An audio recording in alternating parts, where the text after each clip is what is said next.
37장에서 우리는 요셉이 하나님의 계획을 이루는 그 꿈을 꾸는 모습과 함께 이스라엘의 애굽으로 팔려가는 그 일련의 사건을 우리가 한번 확인했었습니다. 그리고 그 이후에는 당연히 요셉이 애굽에서 어떤 일을 겪게 되는지가 등장할 거라고 예상하지요. 그러나 정작 38장을 보면 완전히 예상 밖의 상황이 벌어집니다. 유다와 며느리 다말에 대한 그런 사건들이 펼쳐지고요. 그 일은 지극히 믿음의 사람이 행할 만한 것이라고 보여지지 않아요. 그렇기 때문에 몇몇 성경학자들은요, 이 38장이 창세기가 후대로 전해 내려오는 과정 가운데서 끼어들어간 사건이라고 주장하기도 하고요. 또 어떤 학자들은 요셉이 형제들에 의해서 팔려간 것을 생각하면서 성경을 읽는 사람들로 하여금 시간의 간격을 두기 위한 목적으로 이 38장이 기록되어 있다라고 이야기하기도 합니다.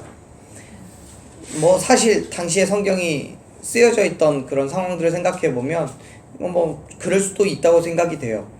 그렇잖아요. 당시에는요, 지금 우리처럼 이 책을 통해서 성경이 읽혀지는 게 아니라 어른으로부터 어른에게로 이렇게 구전되어 왔었고, 그 구전되어진 이야기를 모세가 이후에, 모세가 아주 먼 훗날에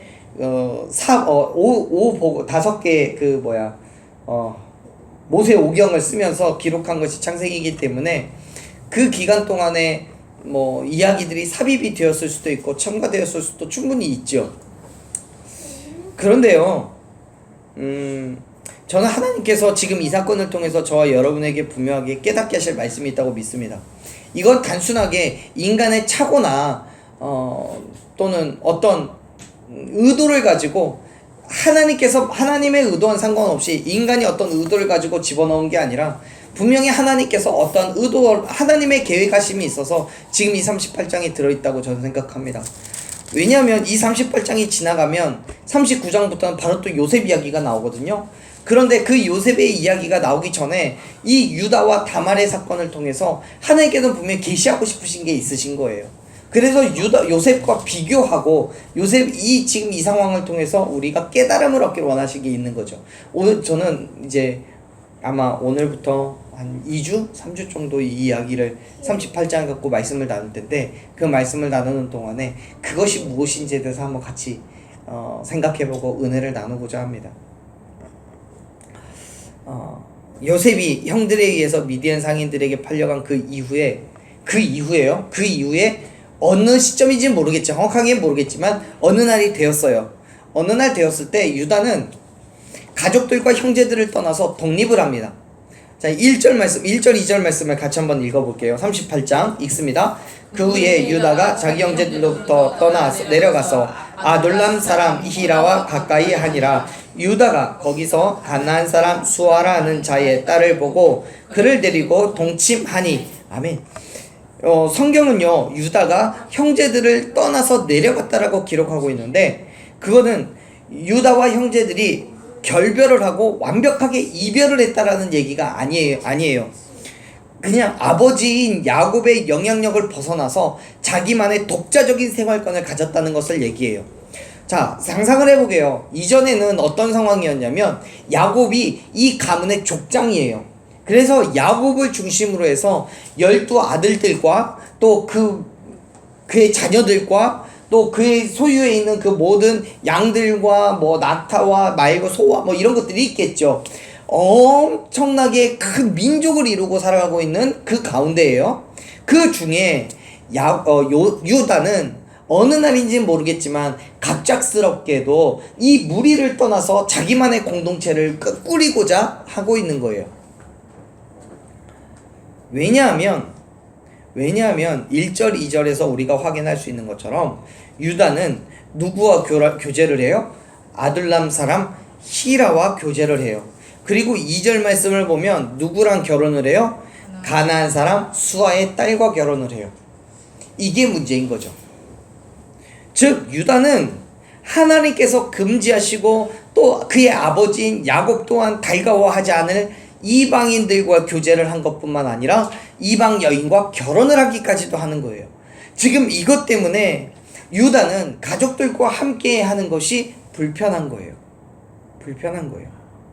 결국 유다는 아버지가 싫어한다는 사실을 알기 때문에 아버지로부터 그 간섭과 잔소리를 벗어날 수 있는 그 영향력 밖에 나가서 자기가 원하는 대로 공동체를 구성을 하고 자기가 원하는 사람과 교제를 하고 자기가 원하는 사람과 결혼을 하고 있는 거예요. 가족과 형제들을 떠나서까지 자기의 유익을 채우고 있는 거죠. 자기의 만족을 위해서 살아가고 있고요. 유다는 철저하게 하나님을 믿고 하나님을 따르고 하나님이 누구신지 어떤 분이신지 알면서도 하나님 앞에 자신의 삶을 내어놓은 게 아니라 인간적인 욕심을 만족시키고 있는 거예요. 그리고 이 상황이 결국 이 이후에 드러나는 다말 사건의 시초가 되는 거죠. 만일 유다가 여전히 야곱의 영향력 아래에서 여전히 야곱의 공동체 안에서 존재하고 있었다면 다말 사건은 존재하지 않아요. 다말의 사건이 일어날 가능성은 아주 적어지는 거예요. 그런데 유다는 아버지인 야곱의 그 잔소리를 피해서 자기만의 공간을 만들고 그곳에서 이방 사람 아둘람 사람 히라와 또 가나안 사람 수아라고 하는 사람의 딸과 결혼을 하게 됩니다. 그리고는 3명의 아들을 낳아요. 첫째 아들은 엘이라는 아들이에요. 둘째는요 오난이라는 아들이에요. 마지막 셋째는요 셀라라는 아들이에요. 이 세 아들을 낳았을 때 유다는 어디에 있었냐면 거십이라는 곳에 있었습니다. 그리고 나서 어느 정도 시간이 흘렀을까 유다는요 첫째 아들인 엘을 결혼을 시키기로 해요. 6절 말씀 한번 읽어볼게요. 6절 읽습니다. 유다가 장자 엘을 위하여 아내를 데려오니 그의 이름은 다말이더라. 아멘. 자, 38장에서 이야기하고자 하는 주제는 어쩌면 이미 1절과 2절에서 시작이 됐어요. 그리고 그 사건이 점점 확장되어져 가는 거는 이제 6절에서부터 시작인 거예요. 다말이라는 여자를 데리고 와서 아들 엘과 결혼을 시켰어요. 그런데 여기에서 문제가 생겨요. 어떤 문제가 생겨요? 엘이 죽어요. 어떻게 엘이 죽어버렸어요. 근데 그 성경은요 이 죽음의 이유를 뭐라고 설명해요? 7절 말씀을 보면 이렇게 얘기해요. 7절 읽어볼게요. 유다의 장자 엘이 여호와가 보시기에 악함으로 여호와께서 그를 죽이신지라. 그래서 아멘. 그래요. 유다의 첫째 아들인 엘은요 하나님께서 보시기에 악했기 때문에 하나님의 징계로 인해서 죽임을 당한 거예요. 죽임을 당한 거예요. 그런데 여러분 사실 성경에서 우리가 지금 계속 읽었지만 성경에서 엘이 어떤 죄를 지었는지에 대해서는 정확하게 기록하고 있지 않아요. 그래서 도대체 엘의 어떤 점이 하나님이 보시기에 악했는지는 모르겠어요. 우리가 정확하게 알 수는 없지만 우리가 말씀 속에서 유추해 볼 수 있는 것은 엘에게 성적인 죄가 있었고 그 죄가 매우 심각하다는 거예요. 자, 한번 보세요. 설명해 드릴게요.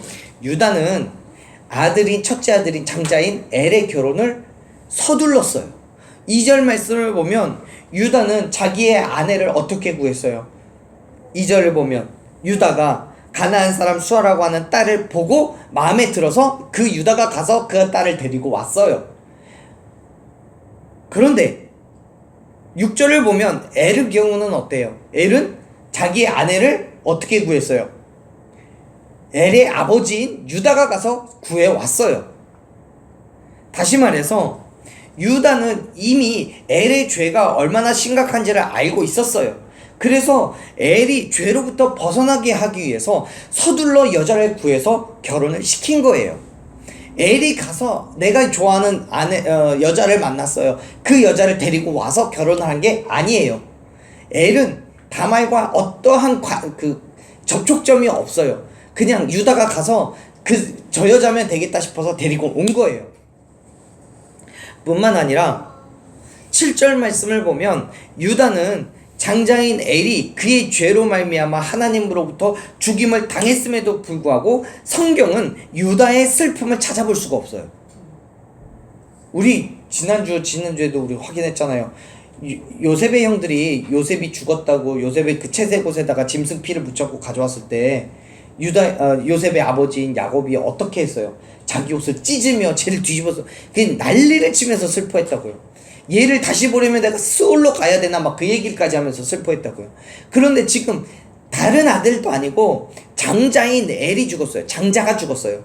그런데 유다는 이 38장 전체 어디를 살펴봐도 엘이 죽은 그 사실 때문에 가슴 아파하거나 괴로워하지 않아요. 그런 표현이 전혀 나오질 않아요. 무슨 말이냐면 여러분, 엘의 죽음이 유다에게 있어서 슬픔이 되지 않았다는 얘기가 아니고요. 예상하고 있는 거예요. 얘 정말 이러다가는 하나님 앞에 정말 몰매 맞을 텐데, 얘 이렇게 뒤집고 살다가는 하나님이 얘를 치실 텐데, 이 예상이 충분히 되고 있는 거예요. 그래서 엘이 하나님의 징계로 인해서 죽임을 당했을 때 유다는 이미 마음의 준비가 다 끝나 있는 거죠.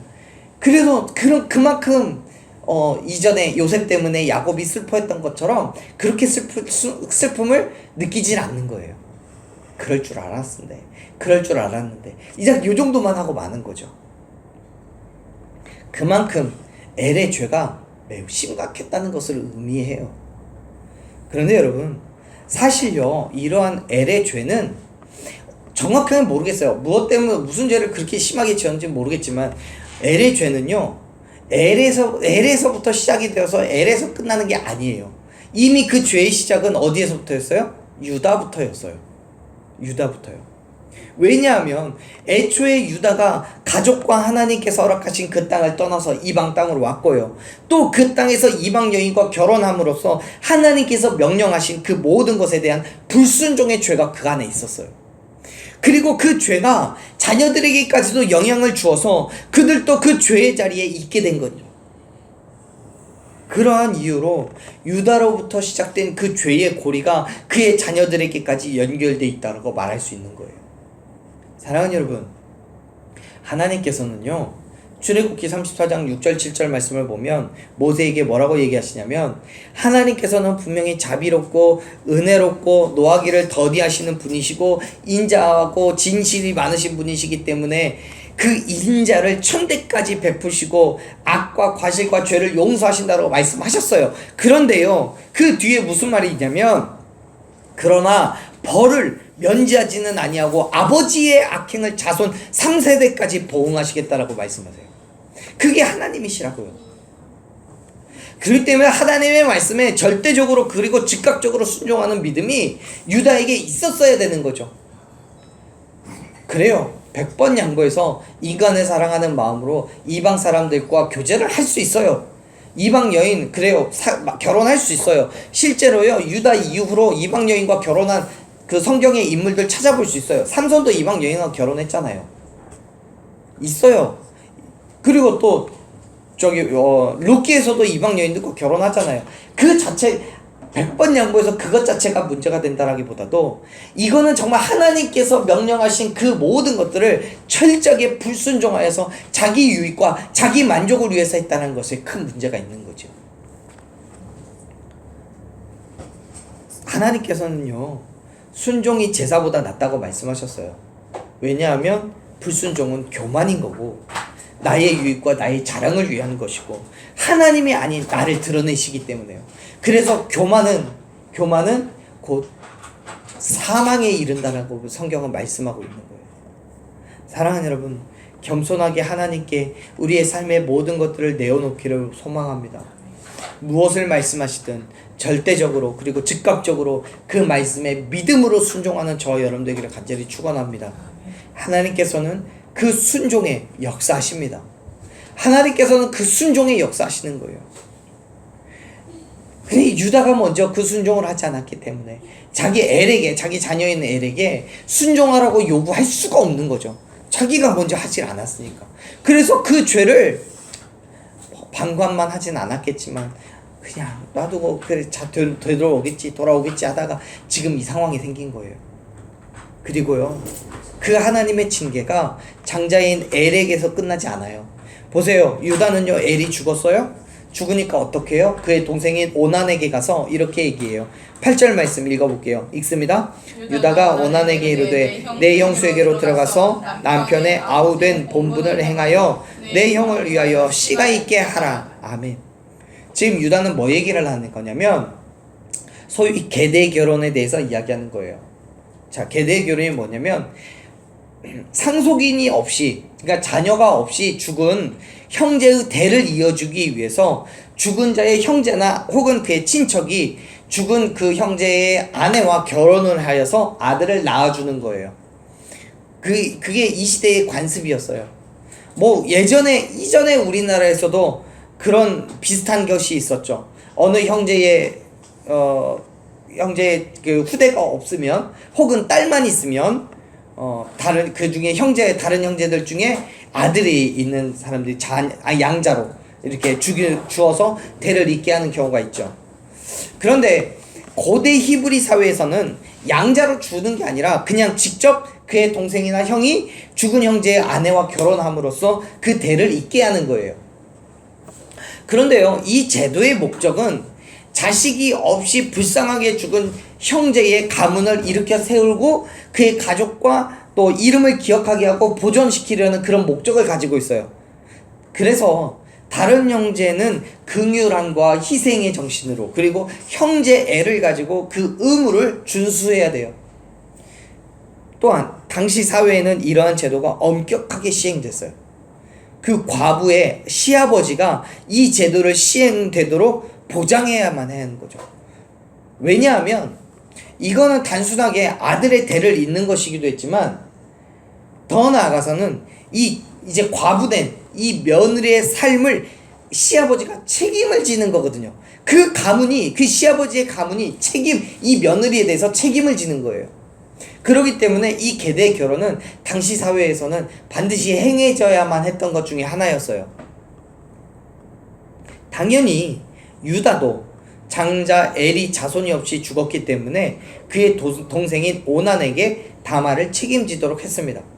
자, 여러분 여기서 여러분 오해하지 마실 거는요. 오난이 그러면 다말과 결혼하면 거기서 나온 자녀는 누구 자녀예요? 오난의 자녀가 아니에요? 엘의 자녀가 되는 거예요. 그러면 오난의 가문은 어떻게 해요? 오난은 다말 말고 또 다른 여인과 결혼해서 그 사이에서 이제 아이를 낳으면 그게 오난의 자녀가 되는 거예요. 당시에는 일부 다처제가 가능했기 때문에 이런 일들이 가능한 거예요. 그래서 오난이 다말과 오난 사이에서 난 아들은 엘의 아들이 되고, 또 오난과 또 다른 여인과의 관계에서 낳은 아들은 또 오난의 아들이 되고, 이렇게 되는 거예요. 그런데 문제는 뭐예요? 오난도 하나님 보시기에 악을 행했어요. 그래서 그도 엘과 같이 죽임을 당해요. 근데 하나님께서 보실 때에 오난의 죄가 뭐였을까요? 성경은 이렇게 이야기합니다. 9절 10절 읽어보겠습니다. 오난이 그 씨가 자기 것이 되지 않을 줄 알므로 형수에게 들어갔을 때에 그의 형에게 씨를 주지 아니하려고 땅에 설정하매. 10절 그 일이 여호와가 보시기에 악함으로 여호와께서 그도 죽이시니. 아멘. 오난은요, 아버지인 유다의 요구에 따라서 형의 아내인 다말과 결혼은 했어요. 그런데 이 결혼의 결과로서 자녀가 낳아야 되는데 오난이 다말과의 부부 관계를 맺을 때마다 땅에 설정을 했다고 성경은 기록해요. 그게 뭐냐면 체외 사정을 하는 거예요. 그래서 스스로 피임한다는 거예요. 아이를 갖지 않는다는 거예요. 근데 그 이유가 뭐예요? 9절 처음에 분명히 얘기하고 있죠. 그 씨가 자기 것이 되지 않을 줄을 알았기 때문에요. 내 것이 아니라 누구 거예요? 그러면 형인 엘의 것이 되는 거예요. 그렇기 때문에 그 사이에 다말과의 사이에서 아이를 낳지 않아버리는 거예요. 낳지 않는 거예요. 그런데 여러분, 이게 어떤 의미를 가지고 있는 거냐면, 그냥 자녀만 생각하면, 가문을 세운다라고 생각하면, 형이 아들을 낳는 게 그게 얼마나 큰 일이어서, 얼마나 문제가 되어서, 이렇게 생각할 수 있는데, 이게 무슨 의미냐면, 엘이 자녀가 없이 죽어서 오난을 통해서 자녀를 낳아 엘의 가문이 생기면, 추후에, 나중에, 유다가 죽었을 때 유다의 재산을 상속해줘야 되는 거죠. 근데 그냥 상속이 아니라 장자인 엘의 아들이기 때문에 장자권을 가지고 있어요. 이 장자에게 이 재산의 반을 줘야 되는 거죠. 오난이 생각할 때 얘만 없다면 이 모든 재산은 나와 내 동생 셀라가 나누어 가질 수 있겠다라고 생각하는 거예요. 이게 문제인 거죠. 그래서 지금 그러한 자기의 욕심과 자기의 만족과 그런 물질적인 생각 때문에 9절에서 자기의 씨가 되지 않을 거라고 생각해서 다말과 사이에서 자녀를 낳지 않는 거예요. 그런데요, 이건 인간적인 생각은 충분히 그럴 수 있어요. 그래요, 오난이 조금 욕심이 많아요. 아이 자식 욕심 많네, 이 정도만 하고 끝날 얘기가 아닌 게 뭐냐면, 분명히 이 계대 결혼은 하나님께서 이스라엘 백성들을 세우기 위한 하나의 방법으로, 목적으로 허락하신 거예요. 즉 오난이 지금 9절에서 행한 그 일들은 하나님의 계획을 정면으로 거스르는 거예요. 반대하는 거예요. 하나님께서 이렇게 하라고 얘기하셨지만 그렇게 하면 내겐 손해가 될 것 같아요. 내 물질이 적어지고 내가 취할 수 있는 게 없어요. 그렇기 때문에 하나님, 난 그렇게 하지 않겠습니다. 난 내 방법대로 내 식대로 하겠습니다 라고 이야기하고 있는 거예요. 사랑하는 여러분, 오난은요 자기의 유익 때문에 하나님께서 정하신 결혼의 이유와 목적을 거부해요. 자신의 물질적인 유익과 삶의 만족을 위해서 유다의 요구를 거부하고 결혼이 가지고 있는 그 신성한 의무를 포기해버리는 거예요. 그것이 죄가 되기 때문에 하나님께서는 그를 죽여버리신 거예요. 사랑하는 여러분, 자신의 유익을 위해서 하나님께서 정하신 그 뜻을 거부한다면 하나님께서는 그의 죄의 대가를 반드시 물으실 거예요. 그런데요, 여기에서 한 가지 우리가 간과하지 말아야 될 것은, 이러한 오난이 가지고 있는 이러한 삶의 가치관이 그냥 만들어진 게 아니라는 거예요. 유다로 인해서 드러낸 죄의 모습이 이미 하나님의 징계로 죽임당한 장자 엘에게서, 그리고 또 그의 동생인 오난에게까지 보이고 있는 거예요. 오난은 탐욕으로 인해서 형제의 의무를 저버렸어요. 그 죄로 하나님의 징계를 받아서 형 엘과 같이 죽임을 당한 거예요. 사실 하나님께서는 유다가 가나안 여인과 결혼하는 죄를 범했을 때에도 이러한 일을 행하실 수 있었어요. 그런데 침묵하셨어요. 그리고 새 아들이 출생했어요. 장자 엘이 이방 여자인 다말과 결혼할 때까지도 하나님께서는 침묵하셨어요. 왜요? 하나님께서는 범죄한 자가 자신의 죄를 스스로 깨달아 회개할 수 있는 기회를 주고 계시는 거예요. 끊임없이 이건 죄라고, 이렇게 하면 안 된다라고 그 안에 계신 성령님께서 말씀하고 계시는데, 유다는요 그 하나님의 말씀에 귀를 막아버리는 거예요. 자신의 죄가 뭔지에 대해서 하나님 앞에 내어놓지 않은 거죠. 회개하지 않아요. 결국 자녀들에게까지도요 하나님의 말씀에 순종할 수 있도록 교육하지 못했어요. 어쩌면 엘과 오난의 죽음은 유다의 죄를 깨닫기 위한 하나님의 징계였을지도 모르겠어요. 물론 그럼에도 불구하고 유다는 자기 죄를 깨닫지 못해요. 유다가 뭐라고 하는지 아세요? 엘도 죽었어요, 오난도 죽었어요. 그 이후에 유다의 행함이요 어떤지 보세요. 11절 말씀 마지막인데 한번 같이 읽어보겠습니다. 유다가 그의 며느리 다말에게 이르되, 수절하고 내 아버지 집에 있어 내 아들 셀라가 장성하기를 기다리라 하니, 셀라도 그의 형들같이 죽을까 염려함이라. 다말이 가서 그의 아버지 집에 있으니라. 아멘. 아멘. 여러분, 유다는요 이전에 엘이나 또 오난의 죽음으로 인해서 자기에게 어떤 문제가 있는지를 깨닫지를 못하고, 단지 하나 남은 아들인 셀라도 다말과 계대 결혼한 이후에 죽게 될까봐 다말을 자기 집으로 보내버려요. 소위 우리식대로 얘기하자면 소박을 냈어요. 지금 다말을 소박 맞아서 지금 집에 간 거예요. 사랑하는 여러분, 만약에 지금 유다에게 진짜 믿음이 있다면, 정말 믿음이 있다면 이 상황에서 다말을 소박 보낼 것이 아니라 하나님 앞에 엎드려서 뭐가 문제인지를 물어야 되는 거죠. 그래서 내게 죄가 있다면 하나님 앞에 용서해달라고 구해야 되는 거고, 어떻게 해야 하나님의 징계를 벗어날 수 있는지를 물어야 되는 거죠. 그런데 유다는 오히려 다말을 집으로 보내버리면서 그 이유를 뭐라고 얘기해요? 하나밖에 남지 않은 셀라가 죽을까 염려한다라고 했잖아요. 어쩌면 유다의 마음에는 그런 생각이 있었는지 모르겠어요. 다말 저것이 우리 아들 다 잡아먹었네. 막 이런 생각이 있었는지도 모르겠어요. 그래서 그 아들, 그 다말과 또 막내인 셀라가 결혼하면 셀라도 죽임을 당할까봐 염려가 되는 거죠. 그러면서 다말에게는 그 모든 것들을 사실대로 이야기한 게 아니라 뭐라고 얘기해요? 셀라가 어리기 때문에 다 클 때까지 기다리라고 얘기해요. 거짓말하는 거죠. 사랑하는 여러분, 오늘날의 나 자신을 한번 되돌아보십시오. 스스로의 불순종은 느끼지 못하면서 다른 사람에게 순종을 강요하고 있진 않은지, 아니 그거보다 더 본질적인 문제로 내 자신의 죄를 깨닫지 못하고 있는 것은 없는지 한번 되돌아보십시오. 하나님께서는 저와 여러분의 삶에 분명히 개입하셔서 하나님의 섭리 아래에 거하기 원하심을 믿으시길 바랍니다. 그 안에 있을 때 하나님께서 주시는 은혜와 축복을 누릴 수 있는 거예요. 물론 인간은 부족하고 연약하기 때문에 언제든 죄를 지을 수 있어요. 하지만요, 그렇기 때문에 하나님께서는 끊임없이 우리의 생각과 우리의 가치관을 점검하기를 원하시고, 그렇기 때문에 끊임없이 하나님의 말씀 앞에 우리의 삶을 내어놓기를 원하시는 거예요. 그래서 회개를 하는 것도요, 내가 그럴 만한 능력이 있고 내가 힘이 있고 자격이 있어서 회개하는 게 아니에요. 하나님께서 내게 힘을 주시고 능력 주시고 내가 회개할 수 있도록 하나님의 성령 하나님께서 내 마음을 움직이시는 거예요. 그런데 지금 유다가 그 일을 못하고 있는 거죠. 사랑하는 여러분, 다시 한번 우리의 생각과 가치관을 점검해 보십시오. 그리고 하나님 앞에 정말 하나님께서 원하시는 대로의 삶을 살아가고 있는지 한번 돌이켜 보십시오.